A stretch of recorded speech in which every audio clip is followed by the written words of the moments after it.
Welcome to Touch to Click. Today we're showing you how to watch old streams on Twitch so you never miss past moments from your favorite creators. Stick around. Now let's get started. Step 1. Open your web browser and go to twitch.tv. This is Twitch's official website where all live streams, past broadcasts and creator channels are hosted in one place for easy access. Step 2.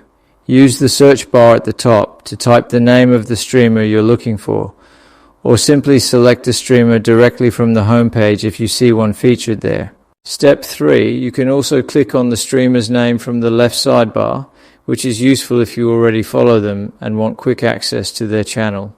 Step 4. Now click on the profile picture or the streamer's name to fully open their channel page, where all their content is organized in one location. Step 5. Click on the Videos tab found on the streamer's channel. This section stores past broadcasts, highlights, and uploads that are no longer live. Step 6. Scroll through the videos list to find old streams and highlights, letting you browse previous content at your own pace. Step 7.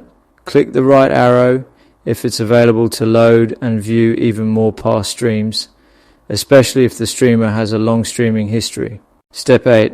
Click on any video you like to start watching the old stream instantly and relive the moments you missed. Thanks for watching. Don't forget to subscribe to Touch to Click for more helpful tutorials like this.